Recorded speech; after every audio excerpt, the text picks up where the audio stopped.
Thank you for listening to the Matt's Movie Reviews podcast, available on Podbean, Apple Podcasts, Spotify, Google Podcasts, Amazon Music, and Stitcher. Also, please follow Matt's Movie Reviews on Facebook, YouTube, LinkedIn, Reddit, Instagram, and MeWe. And of course, be sure to visit mattsmoviereviews.net for the latest reviews, top 10 lists, and more. Now, on to the show.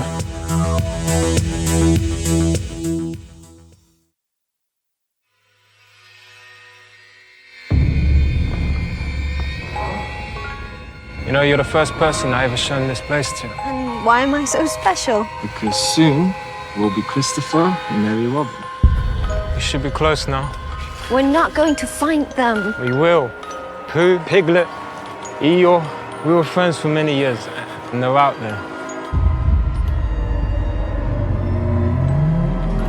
Christopher, we need to leave. Now. I really need to find out what's happened here, okay?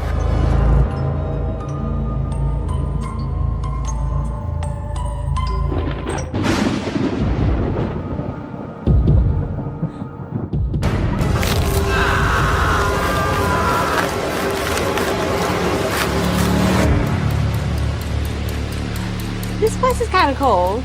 And did you say it has a pool? We need to go. Laura's dead. There's someone else outside. What was that?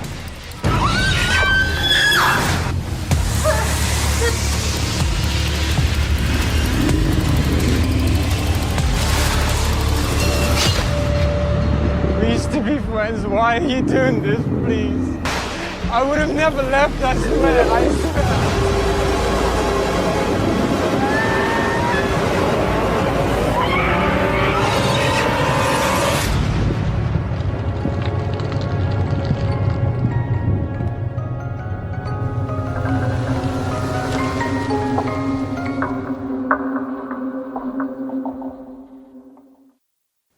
Hello and welcome to the Matt's Movie Reviews podcast. I am your host, Matthew Pejkovic, and this is episode number 502.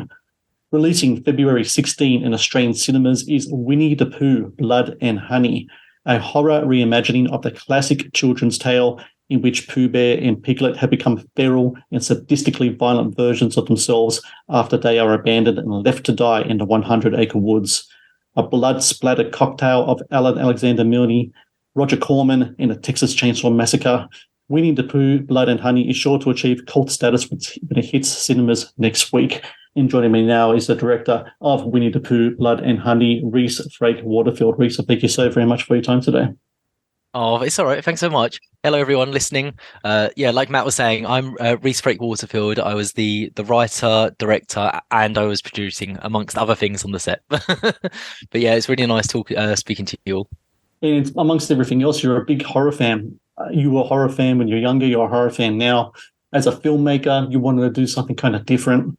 And an opportunity came along when Winnie the Pooh became public domain for you to do something with those characters. But what was it about those characters to you as a filmmaker, an independent filmmaker, that you said to yourself, I can take what is there and I can kind of transform it to something that's more in my lane of filmmaking, more in my lane of horror fandom, and kind of maybe do something really cool with these characters? Yeah, so with these guys, like Winnie, Piglet, and the other characters, I thought there's something really unique in that they're really contrasting because you just never expect it. There's loads of other like ideas out there and loads of other like fairy tales and characters in the public domain, but they didn't have this same like sparkle, this same like X Factor element to them as Winnie did with me. Everyone I said this idea to, when I realized it was possible and said, I'm thinking about a Winnie the Pooh horror film, they all had like big reactions and they all were like, what the hell? No. Like, how the hell would you do that? So it made me really excited as well, because I was like, okay, like I think there's some really cool stuff you can do here. There was two kind of routes I had at the start with it. One was I was thinking, okay, do I take these guys and do I keep them small? Because that's a lot of people's first instinct with it. It's you would kind of imagine them going down a bit of a Chucky route. They would stay kind of 3 foot. They would all have knives. they would all run around and just like cut up people and say funny, quirky things. But for me, especially on like the budget ranges we were on, I thought, okay, that's probably not the best idea because one, it'd be super expensive. They would all probably end up being kind of VFX. You've got like 4 VFX characters running around, and normally when you try and do this in a VFX route, and the VFX looking good, it becomes extremely expensive. So the result of that would have been that you don't really see him much in the movie, and that's really not what I wanted to have. You know, if you go to see a Winnie the Pooh horror film, you want to see loads of Winnie the Pooh. And that's something I learned from Halloween Ends. I remember watching that, and I was like, why is there no Michael Myers? Like, why am I only seeing him like 40 minutes in the film? Okay. So I have him absolutely littered in this film. When you go and watch it, honestly, you get to about 30 minutes and he doesn't come off screen. Like, he's there before, but as soon as it gets to 30, it's non-stop Pooh. So the other route, or when I was like, okay, they can't be these small little guys running around stabbing people, I was thinking, what else could I do with them? And I was thinking, okay, I could make them kind of just bigger versions of what they are, like a big pig and a big bear. And people were at the start trying to lead me in that direction. They were saying, you know, put him in a big bear, like just have a big bear suit. And then I was thinking, no, like I think it'd be the same problem. Like I think it'd look naff and it would look really rubbish because you would have like a guy in a big bear outfit and it would just look like I don't know, like a really cheap werewolf film. So instead I kind of thought, okay, what else can I do? And then that's where it led me to this like I hate this word, anthropomorphic. I think that's a typical one. I think that's the word. Hybrids, basically. Yeah, crossbreed kind of characters, right? Yeah. It's like that's where that idea popped in my head. And I was like, okay, does that work? And I was like, and it started all connecting. I was like, yeah, it does. They can be big, they can be menacing, they can have this kind of Michael Myers vibe to them. I can give them hands, and that was a big thing. I was like, oh, if they've got hands, they've got machetes, they can hold chains, they can have sledgehammers, they can start to talk a bit of English as well as points, so they can like start to understand things, and it all started linking together. And then I was like, that kind of would make sense with the source material as well, because they were speaking in that and they could like understand Christopher Robin. I was like, well, maybe this is why, like that they are half human, and that kind of, it all started connecting together then. And then I went out and I just tried to see, you know, let's see how they would look at the kind of different masks and different options for them, and then like the outfit and the hands. And once it all kind of started linking together, I knew that, you know, this is the direction I want to take it. And the other thing about it too is that when it comes to the tone of the film as well, you could have gone in a lot of different directions as well. You could have done a full-on comedy horror thing. You could have done like all sorts of things. And the tone that you went is really interesting in that, as I said in my introduction, it kind of reminds me of kind of like a blend of like Roger Corman in Texas Chainsaw Massacre.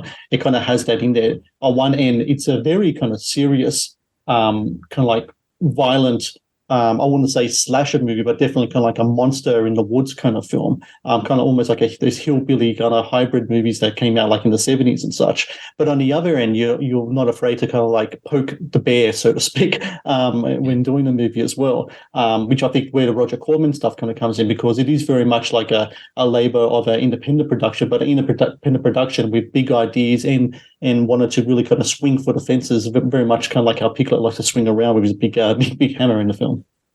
Yeah, the tone was really hard to settle on, because that was another route where people were steering me in loads of different directions. It's, do you like really embrace people being campy in the movie and it coming across like super B movie?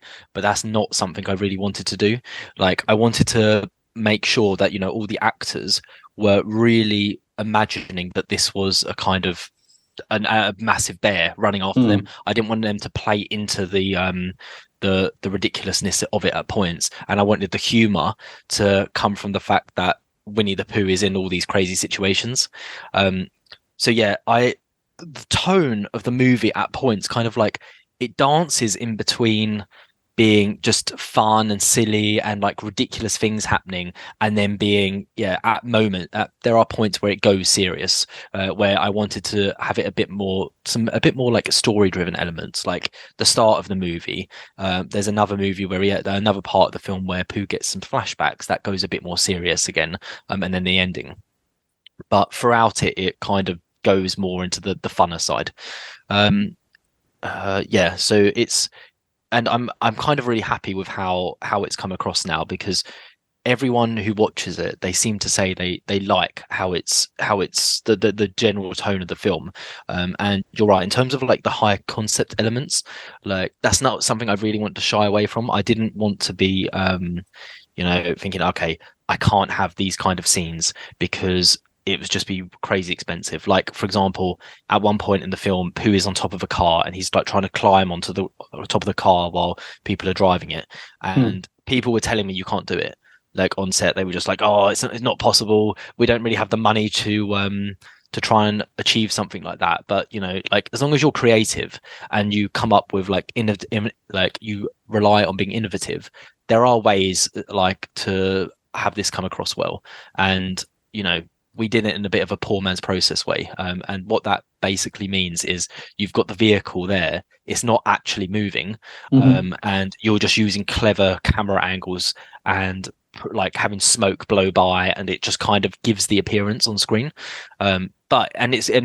We did it, and then we were like, it's working, like, and it worked in the edit, and people really like it in the film. So yeah, we try to really go for high concept elements in there, and like explosions and bits, and not try to be held back by the budgetary limitations where we could. The Matt's Movie Reviews podcast is brought to you by TeePublic. TeePublic is the world's largest marketplace for independent creators to sell their work on the highest quality merchandise. With over 1.2 million designs, TeePublic is sure to have something you love.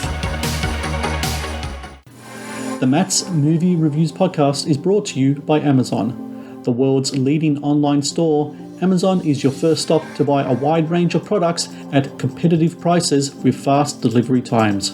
Amazon is also a world-class entertainment hub that includes Prime Video, Audible, Twitch, Amazon Music, and more. Sign up with Amazon today and experience the best in online shopping and entertainment.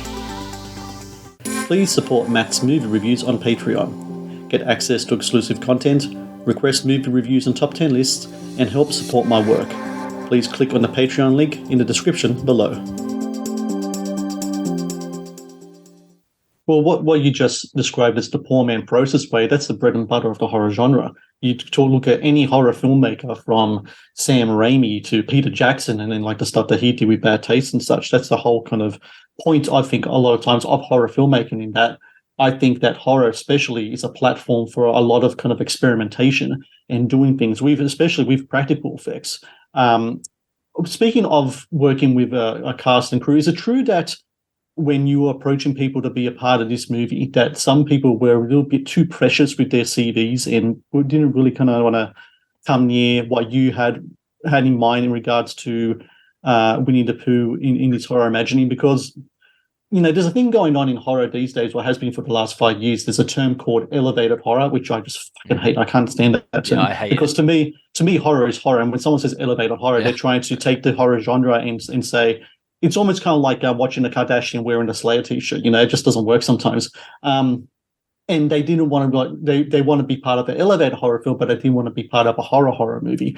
Is it true that you had that kind of pushback towards you? And if so, how do you go about kind of like sticking to your guns and making sure that this is the vision that I had, and you're either with me on this, or I'm just going to move on to someone else? Yeah, you're right. Like I love all horror. But there is a trend lately that there is so much kind of like grounded horror and what people refer to as elevated horror. And I'm sure your listeners know, but that's, more like plots which have a really dramatic undertone. And for me, there is still space, and I want to see more of just general fun horror. And like there's like Terrifier 2, amazing. I loved it. It was like it felt really refreshing to me when I saw it at Fright Fest, because I was like, this is what I want to see. Like, there's all the other stuff which comes out in the cinema. it just goes down that elevated horror route. But it doesn't have to. Like, you can just have horror just to go in there, and it's just fun. And you've got like Art the Clown running after people, slashing people up, and it's like, this is like, that really excited me. And that's kind of the tone I wanted to go with this as well. Is like, I wanted to just do really fun and like gory elements in the film too. And yeah, I did get a lot of pushback. When I was trying to cast and crew this, it was really difficult. People are precious about their CV. They all are very happy to jump onto like an elevated horror kind of concept, because it sounds more dramatic in a way, and it sounds more like classy, for lack of a better word. And classy shouldn't belong. Classy shouldn't belong in horror. A horror film can be well made.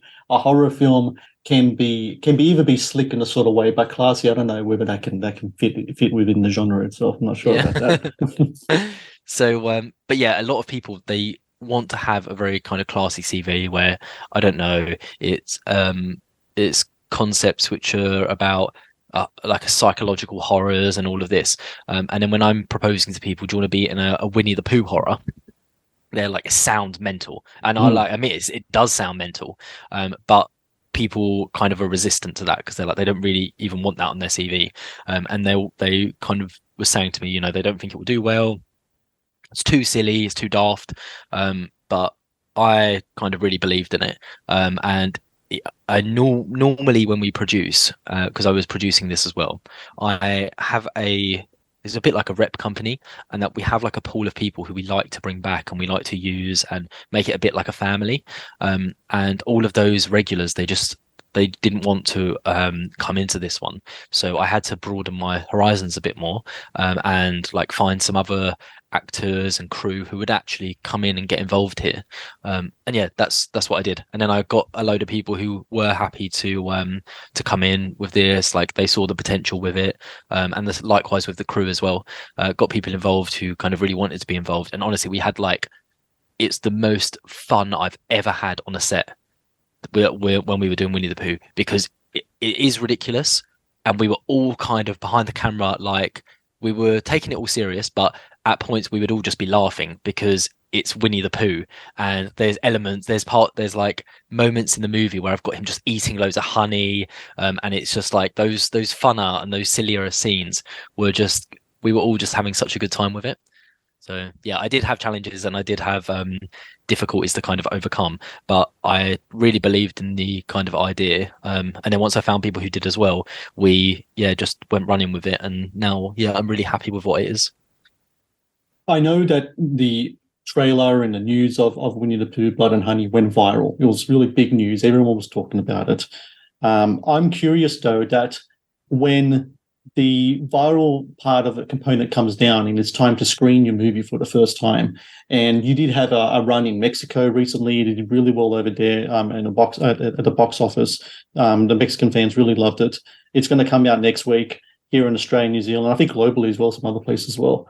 What has been your experience like being in the cinema and having people watch the movie as a whole? What type of reactions did you get to the film? Was there any kind of surprises whatsoever? Because you mentioned before Terrifier 2. I think movies like Winnie the Pooh, like Terrifier 2, and so many others, the reason I think a lot of times those movies do really well is because the communal experiences. And I think horror as a genre is like that. And I think Winnie the Pooh, Blood and Honey has the potential to be that as well.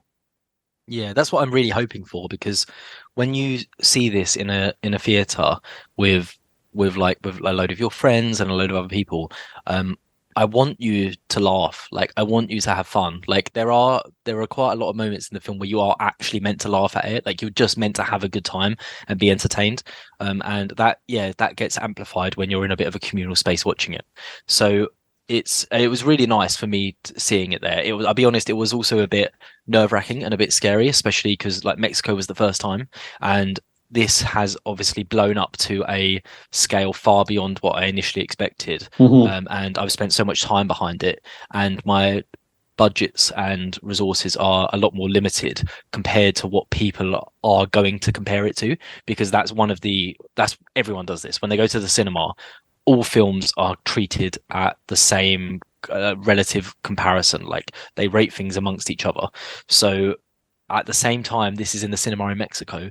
Avatar's in the cinema, Megan's in the cinema, and honestly, it's not a secret. They have way more money going into their productions than I had. So like that's what makes it nerve-wracking, because you're like, you guys, you're going to expect like a complete blockbuster or Hollywood level production, and you're going to go in, and we didn't have those resources there, and that sometimes in films that does create, especially on these lower budget ones, there's elements which can be just a little bit ropey, but you've just got to like be able to just look past that, because if you can, it's like you can just have so much fun with it, and that's what we were seeing in Mexico. People were able to just look into the fun side of it, sit there, and people were laughing, enjoying it, and it was really nice for me afterwards, because on on my Instagram, I was getting messages afterwards from so many people saying it's one of their favorite films they've seen recently.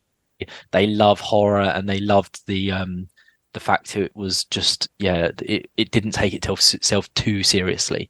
Like there was a general story over it, but I'm not just trying to shove that down people's throats without showing them horror. Like I want to show a lot of action. Well, for everyone, yes, of course, everyone out there listening, they can get in on that action. February 16 in Australian cinemas, Winnie the Pooh, Blood and Honey. I really recommend people go out and check out this film in the cinema. Take your friends with you, watch it, enjoy it, embrace it for what it is. And also just remember as well, like, I got to say, Rhys, there's some really good craft here as well. I got to say the photography is really nice. The 100 Acre Wood look great. The animation sections as well. I thought and also the practical effects. I think you did a really, really good job here. You took something that no one ever thought would be able to be done with Winnie the Pooh, and you made it your own. And kudos to you for that. And congratulations with the film, and best of luck with the film's release as well. Oh, thanks so much. Thanks, Matthew. Thank you for watching the Matt's Movie Reviews channel. Please subscribe for more reviews, podcast interviews, and exclusive content. Also, if you would like to request a review and support my work, please join my Patreon via the link in the description below.